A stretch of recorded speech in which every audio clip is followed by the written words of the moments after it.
Morning,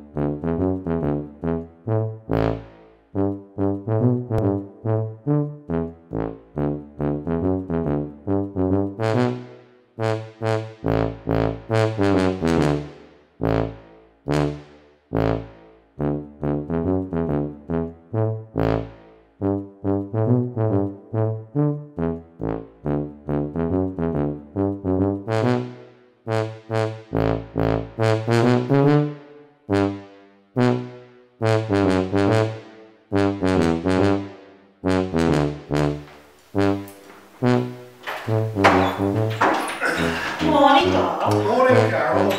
Now, let's get this show on the road, shall we?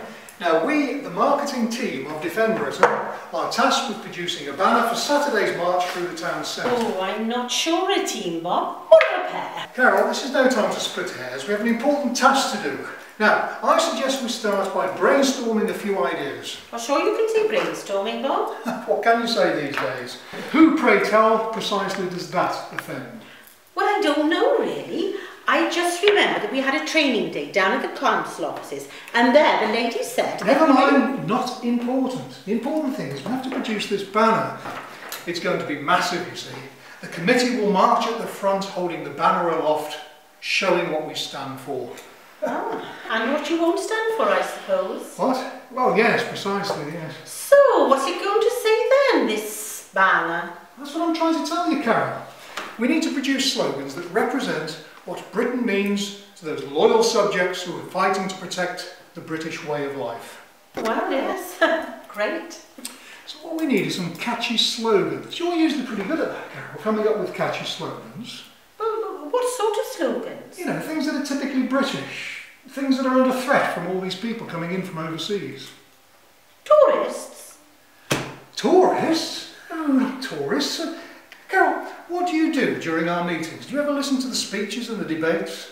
Oh, well, I love to hear Mr. Jones speak. Oh, he has a lovely voice. But I'm usually busy making the tea or doing my knitting. Knitting? Yes, you remember those Union Jack pullovers I made last winter? Very popular they were. Popular until someone pointed out the Union Jack was upside down. Well, yes, I didn't see what all the fuss was about.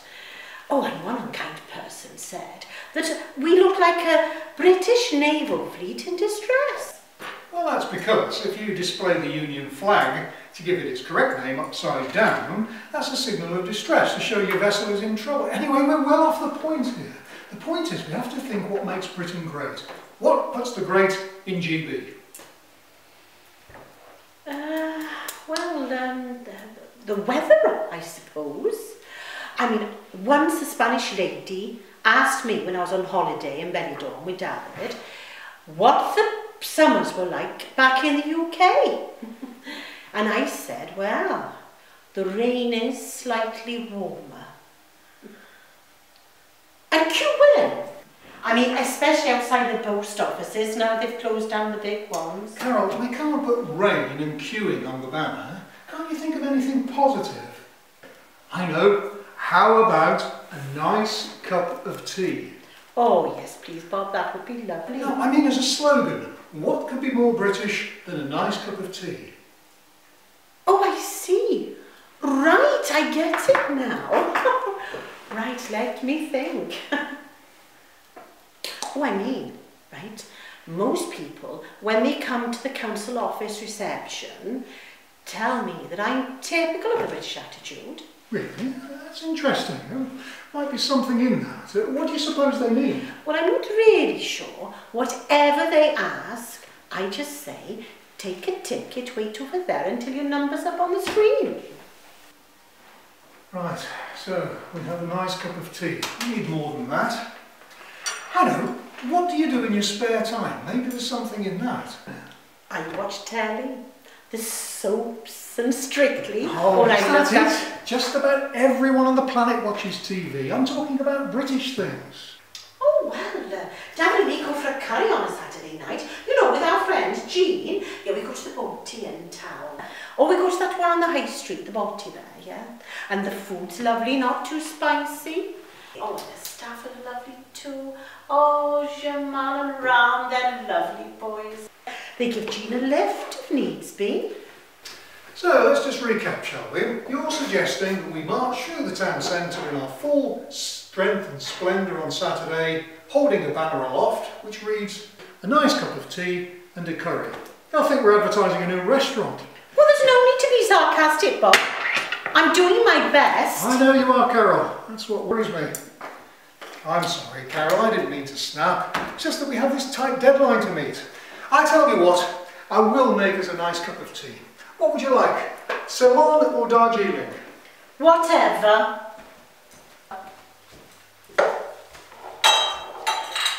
I know. Keeping yourself to yourself. What's that? Oh, my daddy says the British are always keeping themselves to themselves. And you think that would make a good slogan? It makes us sound like we're all recluses. Well, I don't know. All I know is we've lived in our street nearly 23 years and we hardly know any folk apart from our immediate neighbours. Corner shops, now that's typically British. I don't know what I'd do if Mr. Patel were to close down. Corner shops, eh? Maybe. Washing your car. I mean, we British always wash our cars of a weekend. Except that my David's back's playing him up at the moment, so he takes it to those lads on the high street, you know. Jacob and Thomas. Oh, they're very helpful, those boys, they really are. They mended my David's windscreen and they didn't charge him a penny. Oh, the Polish polish, my David calls them. Carol, I think we really need to focus now. We need inspiration. Oh, I know. This lady gave me this in the high street outside HQ the other day, yes. A student, I think she was. Well, perhaps there's something in her. Well, it says here that when Britain leaves the EU, the weather will be warmer. Warmer? How so? Well, it says that the immigrants are posting heat back to their families. I don't understand. How can they do that? It's a joke, Carol, a spoof. Students. They'll see things differently when they have to get out into the real world, start paying taxes and bills. Oh, I see. Sending heat back home to their families. Very funny. I know. Why don't we look on the internet? There's bound to be something there. Well, there is, but I'd like to do this the old-fashioned way, you know, using our brain power. Oh, right, yes, yeah. Well, how about red phone boxes and post boxes? Ah, yes, now you're cooking on gas, Carol. Of course, the good old postman. Yes, and woman. Yes, and woman. Black taxis, pubs, Sunday roast. Of course, yeah. I know. Bank holidays and DIY. Full English breakfast, though they say that's bad for you now, don't they? Strikes, oh yes, moaning about the weather. Dear Henry. Carol, are you reading from the blessed internet? I'm sorry, Bob, but I just couldn't think of anything to say. Well, I suppose we have some good stuff anyway. Read the slogans, would you?